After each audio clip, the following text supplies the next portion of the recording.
Olá! Neste nosso Deep Dive, a gente vai fundo numa teoria que, olha, deu o que falar no direito penal. O funcionalismo sistêmico de Gunther Jacobs. Isso aí! Temos um material bem denso aqui, de dogmática penal mesmo. E a nossa missão hoje é decifrar como essa teoria coloca a norma, a regra, como centro de tudo na sociedade. Sabe, quase acima da proteção direta de bens como a vida. Exatamente. É uma teoria que surgiu ali nos anos 80, na Alemanha, né? E veio muito em oposição ao finalismo, que focava mais na intenção da pessoa. E Jacobs bebeu muito na fonte da teoria dos sistemas, do Niklas Luhmann. A ideia básica é ver a sociedade como uma rede de comunicações. Comunicações. Sim. E o direito penal, para ele, não está aí primariamente para proteger a vida ou a propriedade em si, mas para garantir que essa rede, esse sistema, continue funcionando, que as nossas expectativas uns sobre os outros se mantenham estáveis. Certo, então, peraí. O crime não é só quando alguém machuca outra pessoa ou rouba algo. Jacobs disse que é, antes de mais nada, uma comunicação defeituosa. É isso? Exato. É como se o criminoso, com o ato dele, comunicasse para todo mundo: olha, essa regra aqui não vale para mim. Ele desafia a validade da norma. Que interessante. Uma comunicação que desafia a regra. Isso. E aí a função da pena muda completamente de figura. Não é tanto sobre retribuir o mal ou compensar a vítima, Mas sim responder a essa mensagem do criminoso. A pena é a resposta do Estado, dizendo publicamente: não, peraí, a norma continua valendo. Isso serve para restaurar a confiança geral no sistema, entende? Entendi. É a tal da expectativa normativa que você falou, né? Do Luhmann? Isso mesmo.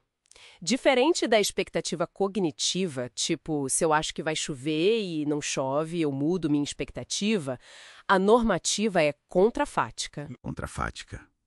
Mesmo que o fato, o crime, vá contra a norma não se abala. O erro está no fato, não na norma. A proteção do bem concreto, da vida, da propriedade, acaba sendo um efeito secundário dessa estabilização da norma. Nossa, isso é bem radical, né? Colocar a proteção da vida como secundária à manutenção da validade da regra. E como isso mexe com conceitos básicos, tipo o que é ação para Jacobs. Mexo bastante. A definição de ação ainda é algo como causação de um resultado que podia ser evitado individualmente, mas ela perde um pouco o lugar central que tinha. E o que ganha importância? A violação de deveres, a comunicação de infidelidade ao direito, a responsabilidade penal, a tal da imputação objetiva, passa a depender menos daquela causalidade física, sabe? E mais da criação de um risco proibido e principalmente da violação de papéis sociais. Papéis sociais? Tipo, Jacobs diferencia, por exemplo, a competência por organização, que é o nosso dever geral de não sair por aí prejudicando os outros, da competência institucional, que são deveres especiais ligados a certos papéis. Pais cuidando dos filhos, por exemplo. Ah, entendi. Essa ideia de papéis e deveres parece chave mesmo.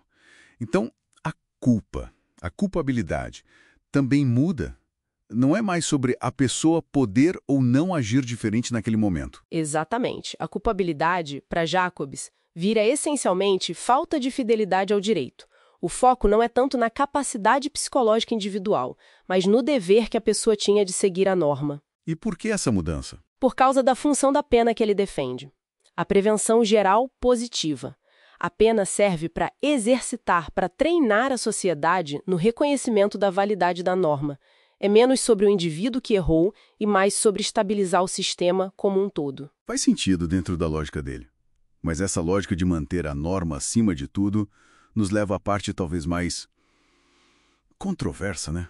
A distinção entre o direito penal do cidadão e o tal direito penal do inimigo, o Feinstrafrecht. Isso soa bem pesado. Sim, e aqui é fundamental a gente abordar com total neutralidade, apenas descrevendo a teoria. Jacobs propôs isso em 1985.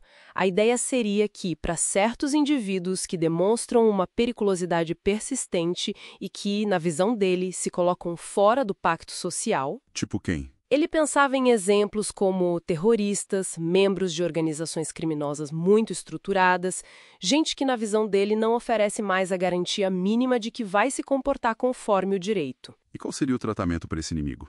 Seria um tratamento penal diferenciado. Poderia envolver, por exemplo, antecipar a punição antes mesmo de um dano concreto acontecer, flexibilizar algumas garantias processuais e focar mais na periculosidade da pessoa do que na culpa específica pelo fato cometido. Entendi. Mas isso, claro, Gera uma enorme controvérsia, sem dúvida. As críticas são muito fortes, apontam o risco de autoritarismo, a dificuldade de conciliar isso com direitos fundamentais garantidos no Estado democrático de direito. No Brasil, por exemplo, temos juristas como Luiz Greco que fazem análises críticas bem contundentes sobre esses pontos. E falando em Brasil, essa teoria do Jacobs, ela pegou por aqui, a gente vê isso sendo aplicado nos tribunais? Olha, a influência existe, mas é mais forte no debate acadêmico, sabe? Provocou muita reflexão importante sobre os porquês do direito penal. Mas assim, uma adoção direta, completa nos tribunais é bem raro. Por quê? Acho que principalmente pela radicalidade da teoria e pelo aparente choque com princípios muito caros à nossa Constituição, né? A ideia da centralidade dos bens jurídicos, as garantias individuais, tudo isso cria uma barreira bem grande para uma aplicação integral do funcionalismo do Jacobs. E comparando rapidamente com outro funcionalista famoso, o Klaus Hoxing. A visão deles é muito distante. Tem diferenças importantes. Simplificando bastante, Jacobs foca totalmente na vigência da norma. Essa é a função do direito penal para ele. Já o Hoxing, embora também funcionalista, foca mais na proteção de bens jurídicos, mas de uma forma ligada à política criminal, de maneira subsidiária. E a pena? Para Jacobs, a pena é para reafirmar a norma, é a prevenção geral positiva que fundamenta tudo. O Rochin já tem uma visão mais mista, buscando um equilíbrio entre diferentes fins da pena, prevenção geral, especial, uma abordagem talvez mais, digamos, pragmática e voltada à proteção efetiva das pessoas. Certo. Então, para a gente amarrar aqui, o funcionalismo sistêmico do Jacobs nos dá uma visão do direito penal que é, assim, logicamente muito rigorosa, muito fechada em si, mas que desafia muito ao colocar a estabilidade da norma como o valor supremo, né? Reconstruindo toda a justificação da pena em volta disso. Exatamente essa a ideia. É um sistema com uma coerência interna impressionante, mas que leva a consequências difíceis de engolir para muitos. E para a gente terminar, fica uma provocação, né? Manda. Se o crime é essa comunicação defeituosa que nega a norma, como é que ficam as novas formas de comunicação, as novas realidades que a gente vive hoje? Desinformação em massa pela internet, crimes que usam algoritmos, ações feitas por inteligência artificial. Como que isso poderia redefinir ou testar os limites dessa ideia de violação de norma e fidelidade ao direito na ótica funcionalista? Fica aí a questão para a gente pensar.